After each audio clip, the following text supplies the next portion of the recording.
1월 4일 새벽 말씀입니다. 마가복음 11장 15절에서 19절 말씀 한 번 더 읽겠습니다. 시작. 그들이 예루살렘에 들어가니라. 예수께서 성전에 들어가사 성전 안에서 매매하는 자들을 내쫓으시며 돈 바꾸는 자들의 상과 비둘기 파는 자들의 의자를 둘러보시며 아무 물건을 가지고 성전 안으로 지나다님을 허락하지 아니하시고 이에 가르쳐 이르시되 기록된 바 내 집은 만민이 기도하는 집이라 칭함을 받으리라고 하지 아니하였느냐. 너희는 강도의 소굴을 만들었다 하시매 대제사장들과 서기관들이 듣고 예수를 어떻게 죽일까 하고 꾀하니 이는 무리가 다 그의 교훈을 놀랍게 여김으로 그를 두려워하밀러라. 그리고 날이 저물어 그들이 성 밖으로 나가더라. 아멘. 이 본문 말씀을 한번 말씀을 드렸는데 오늘 조금 더 첨가해서 말씀을 드리려고 합니다. 예수님께서 예루살렘에 들어가셔서 이 성전을 깨끗하게 하신 그 사건을 설명을 드렸습니다. 성전 안에서 매매하는 자들, 이 성전 안에서 매매하는 일에 대해서 설명을 드렸죠. 성전세를 내야 되기 때문에 돈을 로마의 화폐에서 유대인의 화폐로 돈을 환전하는 가운데 환전을 해주면서 수수료를 받고 또 하나님 앞에 제사를 드리기 위해서 가져 나온 재물, 흠이 없는 재물을 드려야 되기 때문에 그 재물을 또 파는 이런 일들을 하면서 그들은 폭리를 취했고 그 폭리를 취한 곳에 결국은 그 돈이 다 누구에게 들어가느냐. 제사장들과 그리고 성전 관리하는 이들이 그 일을 독점하고 있었기 때문에 예수님께서 이런 성전에서 매매하는 자들, 그들의 기득권, 그들이 누리고 있는 것들을 흐트러버리신 거죠. 예수님은 그것에 대해서 동의하지 않으시고 찬성하지 않으시고 그것에 대해서 반대하시는 그런 마음을 분명하게 나타내 주신 것입니다.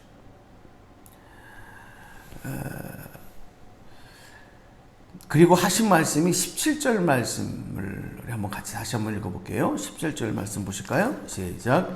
이에 가르쳐 이르시되 기록된 바 내 집은 만민이 기도하는 집이라 칭함을 받으리라고 하지 아니하였느냐. 너희는 강도의 소굴을 만들었도다 하시매. 아멘. 하나님의 성전이, 하나님의 교회가 하나님의 거룩함이 임재하는 곳인데, 그리고 만민이 기도하는 집인데 그렇게 만들어야 되는데 하나님 앞에 나와서 우리의 연약함과 우리의 부족함과 우리의 죄악된 모습들을 고하며 하나님 앞에 기도하며 은혜를 받는, 그렇게 주님을 만나는 자리가 되어야 되는데 너희는 강도의 소굴을 만들었다. 이 강도라고 하는 것은 뭡니까? 힘을 가지고 남의 것을 억지로 뺏는 사람이에요. 종교 지도자들이 가지고 있었던 기득권, 힘을 가지고 약한 자들, 하나님 앞에 예배드리러 나오는 자들의 그런 돈을 갈취하고 폭리를 취해서 불을 창출하고 이게 강도의 소굴을 만들었다. 자, 이 말 무슨 얘기냐면 그들은 나름대로 그런 일을 하는 일에 대해서 하나님 앞에 성전에 제사를 드리러 오는 사람들에게 편의를 제공해주고 그들이 필요한 것을 준비해주고 불편 없게 와서 제사를 드릴 수 있도록 도와준다. 그런 시스템을 갖췄다. 그들은 그렇게 스스로 합리화시키고 있었다. 이게 좋은 일이지. 왜 나쁜 일이야? 하나님 앞에 요즘으로 말하면 예배를 드릴 수 있도록 도와드리는 건데, 요즘에 교회가 성도들이 예배 드릴 수 있는 여러 가지 편의적인 것들을 준비하고 그걸 잘 갖추는 거, 이거 얼마나 좋은 일이냐. 그들은 어쩌면 그렇게 생각하고 더 당당하게 그 일을 공개적으로 했다고 생각을 합니다. 이게 왜 나쁜 일이야? 좋고 좋은 거지. 나도 좋고 너희들도 좋은 거 아니냐. 그 좀 폭리를 또 취하면 좀 어떠냐. 뭐 그렇게 당당하게 생각했을지 모르지만 예수님은 그런 모습을 강도의 소굴을 만들었다.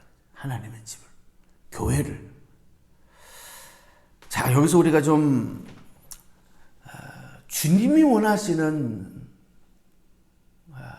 교회의 모습, 주님이 원하시는 성도의 모습, 우리 성도들은 각각이 하나님의 영인 성령이 우리 안에 거하심으로 너희가 하나님의 성전이라고 말씀을 했기 때문에 주님이 새로워지기를 원하시고 또 거룩하게 회복되기 원하는 우리 성도들의 모습, 교회의 모습은 무엇일까? 문제는 뭐냐면요, 하나님의 거룩함이 성전 안에는 항상 있어야 돼요. 그러니까 거룩함이라고 하는 것은 어떤 외형적으로 이렇게 만들어낸 어떤 이런 경건함, 이런 거 아니에요. 예를 들어서 우리가 이런 거 있죠. 저는 그렇게 생각해요. 제가 이제 외국 여행, 유럽 여행 이런 곳을 좀 많이 다녀봤는데, 아주 오래된 캐톨릭의 성당 같은데 이런 데 가보면 공통적으로 느끼는 게 있어요. 아마 여러분들도 경험하셨을 거예요. 일단은 그 웅장함에 이렇게 마음이 숙연해져요. 웅장해. 천정이 낮고, 그리고 어두워요. 조명이 밝지가 않아요. 자연 조명 같은 자연광단을 많이 사용해요. 그리고 그곳에서 절대 소란하지 않고 조용하게 잔잔한 음악. 그래서 이 캐톨릭의 또 교회 음악은 우리 개신교의 교회 음악하고도 많이 차이가 있어요. 우리 개신교 예배는 좀 활발하고 밝고 빠르고 리듬 있고, 그런데 캐톨릭은 이 오르간 외에 악기도 다 쓰지 않아요. 잔잔한. 이게 뭐냐면은 거룩함을 유지하는 거라고. 근데 정말로 경건한 마음이 드는 것 같아. 그런데 과연 우리 예수님이 말씀하는 이 거룩함, 하나님의 성전의 거룩함이라고 하는 것이 그걸 말하는 걸까?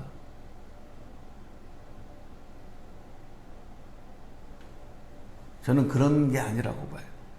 이렇게 외형적으로 만들어낸 환경, 분위기, 교회를 그렇게 분위기로 만들어야 된다. 그 교회를 어둡게 하고, 교회에서는 발뒤꿈치를 들고 조심 걸어야 되고, 그렇게 해야 된다라고 하는 그런 가르침이 아니고, 하나님 앞에 나와서 예배 드리는 자들의 마음 자세와, 그리고 성전에서 주의 종들이, 제사장들이 어떤 마음을 가지고 하나님 앞에 예배를 준비하고 예배를 드리도록 해야 되느냐. 그 마음의 본질이, 하나님을 향한 마음이 흐트러져 버리면 이미 거룩함이 깨집니다. 아무리 겉으로 화려하고 경건함을 준비했다 하더라도 그걸 잃어버리면 안 된다. 예전에 이런 이야기를 들은 적이 있어요. 제가 그때 조금 공감을 했는데, 뭐냐면 제가 이제 교회를 2번 개척해 봤잖아요. 개척교회를 저 일산에서도 1번 하고 이제 영인에 와서도 개척교회를 하고, 그리고 중간에는 이제 서울에서 큰 대형교회에서도 부목사를 하고, 이래서 이게 좀 느낌을 알아요. 무슨 얘기냐면, 처음에 개척교회를 하는데 일산에서 그때 막 30대 막 초반 들어가는 나이에 지하에다가 사람들도 입지하지 않은 곳에다가 이 교회를 개척했으니 누가 옵니까? 그러니까 제일 힘든 게 뭐냐? 새벽기도 하는 거예요. 새벽기도 하는 게 너무, 또 젊으니까 잠은 얼마나 많은지. 그래서 어떻게 해서든지 일어나서 교회 나가 새벽기도를 하려고 하는데 누가 와야죠. 이제 혼자 기도해야 되는 거예요. 혼자 찬송하고 혼자. 근데 이게 하루 이틀이 아니니까 이 새벽기도 하는 게 너무. 그래서 어떨 때는 예를 5시에 한다. 그럼 5시가 되는데 바로 교회 위에 올라가면, 입구에 올라가면 바로 한 2발짝 3발짝 건너가면 반대쪽에 또 교회가 있었어요. 근데 그 교회는 서울에서 이렇게 왔다 그러는데 교인들이 몇십 명이 돼요. 교인들이. 그러니까 거기서 찬송 소리가 나와. 그 교회에서. 그러면은 너무 외로우니까 5시가 딱 되는데 아무도 안 오니까 나가가지고 그 앞에서 그 앞에 있는 교회가 찬송 부르는데 같이 부르고 있는 거예요. 차라리 그게 더 은혜가 되는 거예요. 내가 혼자 찬송하고 예배를 드려도 되는데 이 하루 이틀이 아니에요. 그래서 나가서 혹시 누가 오는 사람 없나 두리번거리기는 하고 있고, 그렇게 그런 일들을 경험했던 적이 있어요. 근데 또 대형 교회에 가서 부목사를 하는데 거기는 새벽 기도에도요 한 수백 명, 한 5, 600명, 거의 그렇게 7, 800명 엄청나게 많은 성도들이 새벽 기도를 거기 드렸어요. 또 거기서 제가 설교를 일주일에 2번씩 딱 정한 날에 설교를 또 하고, 그때는 얼마나 기도가 잘 나오죠. 은혜도 막 체험하고. 제가 이 말씀을 드리는 이유가 있어요. 오늘도 만약에 여러분들이 새벽에 아무도 없이 혼자서 기도를 해야 되겠다, 그런 마음을 먹으면 그게 얼마나 어려운 일인지 알아요. 이 코로나가 막 이제 시작이 되면서 우리 새벽재단을 몇 주간 이렇게 중단을 한 적이 있잖아요. 각자 각 개인 기도하는 걸로 하고. 정말 어렵습니다. 혼자 나와서 매일 새벽재단을 지킨다는 건 너무 어려워요. 어떤 분이 예전에 그런 얘기를 했어요. 그때 이제 조용규 목사님 살아계실 때인데, 순복음 교회가, 여의도 순복음 교회가 막 엄청나게 막 부흥 막 하는 시기에, 그런데 은혜를 받으려면 거기 그 교회에 가서 앉아만 있어도 은혜가 된대. 그 무슨 소리냐? 나는 찬송도 안 하고 가만히 있기만 해도 옆에 있는 사람들이 아멘 아멘 하는 소리, 옆에 있는 사람들이 쫙 하면서 기도하는 소리, 이 소리만 들어도 그냥 은혜가 된다. 그래서 제가 무슨 말인지 알았다. 그게 그럴 수 있겠다. 그러니까 사람들이 더 그런 데로 가는 거야. 그런데 크니까 큰 데는 더 커지고 작은 데는 더 작은 일. 제가 여러분 이 말씀을 드리는 이유가 뭐예요? 그게 진짜 은혜냐 이거예요. 그게 진짜 은혜고 그런 것 같다라고 하는 거 맞아요. 저도 느껴봤어요. 저는 코로나 시대를 맞아서 우리가 점검해 봐야 될 게 이거예요. 내가 하나님 앞에 누구와 함께 어디에서 어떤 교회에서 예배를 드리고 찬송을 하고 기도를 하건, 아니면 정말 저 깊은 산속에 동굴에 들어가서 저 북한의 지하 교인들처럼 숨어서 소리도 못 내고 기도하고 찬송할 때 그 찬송과 기도와 예배 드림. 여러분, 은혜라고 하는 것은 외형에서 만들어지는 것을 넘어서서 정말 우리 안에 하나님을 향한 뜨거운 사랑과 갈급함과 그리고 고백이 살아있느냐 살아있지 않느냐, 이것을 잃어버렸다고 한다면 우리 온전한 교회 다시 회복해야 되고 온전한 성도들의 믿음을 회복해야 된다고 믿습니다.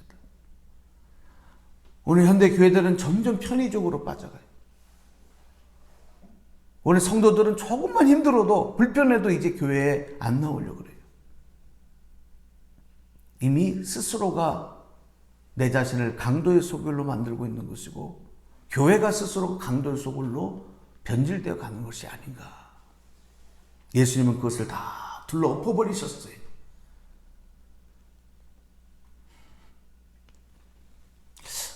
오늘 우리가 회복해야 될 것은 거룩하신 하나님 앞에 나는 죄인으로서이다. 주님의 은혜를 소망하고 주님의 사랑을 다시 회복하기를 원하는 간절함입니다. 그리고 예수님의 십자가, 예수님의 생명, 예수님의 구원, 하나님의 은혜, 이게 본질인데 그 본질적인 것은 다 잃어버리고 비본질적인 이런 것들로 덮여진 신앙생활, 분위기 따라가는 그런 신앙생활은 누구 한 사람만 잘못돼도 나도 같이 잘못되는 쪽으로 영향을 받아버리는, 무언가에 휩쓸려 떠내려가는 신앙생활. 아까 우리 찬송했던 것처럼 어떤 풍랑이 오고 비바람이 몰아치고 파도가 쳐도 주님과 함께 그것을 날아오르고 뛰어넘어가고 통과해 나갈 수 있는 능력의 신앙이 아니고 그냥 휩쓸려 버려가는 이런 신앙생활. 그래서 온전한 거룩한 하나님의 성전, 거룩한 하나님의 성도의 모습이 아니다. 저는 오늘 이 말씀을 통해 다시 한번 여러분과 나누면서 다시 한번 이 일을 회복하는 것은 기도라고 생각합니다. 그래서 예수님도 내 집은 만민이 기도하는 집이라 칭함을 받으리라 이렇게 말씀을 하신 거예요. 오늘 한 해 동안 여러분 거룩함을 회복하시고 예수 십자가의 신앙을 붙잡고 오늘 기도하는 여러분의 삶이 더욱 주님 안에서 세상에 어떤 모습으로 세상이 흘러가든 문화가 흘러가든 세대가 흘러가든 주님 붙잡고 주님 안에서 주님 바라보고 나가는 이 본질적인 십자가의 신앙 절대 놓지 마시고 오늘도 힘차게 거룩한 하나님의 성전을 이루어 가시는 여러분의 삶이 되시기를 주님의 이름으로 간절히 축복합니다. 축원합니다. 기도하겠습니다. 하나님 감사합니다. 오늘도 주신 말씀 붙잡고 기도합니다. 예수님은 예루살렘 성전에 들어가셔서 매매하는 자들의 성전 안에서 매매하는 자들의 그것들을 다 뒤엎어 버리시고 그들을 내쫓으시고 하나님의 거룩한 성전을 강도의 소굴로 만들었다고 책망하셨습니다. 어쩌면 우리의 모습인지도 모릅니다. 우리 교회의 모습인지도 모릅니다. 하나님, 예수 보혈의 피로 다시 한번 하나님의 거룩함이 회복되는 우리의 심령, 교회가 되게 하시며 정말 낮은 자의 겸손한 모습으로 주님의 은혜를 구하며 주님만 바라보며 나갈 수 있는 그런 교회와 성도들이 될 수 있도록 올 한 해 동안에도 하나님의 주시는 무한한 은혜를 소망하고 간구하며 기도하며 나가는 승리하는 한 해 되도록 도와주시옵소서. 오늘도 지켜주시고 우리 기도 가운데 함께 하실 줄로 믿고 감사드리며 예수님 이름으로 기도 올리옵나이다. 아멘.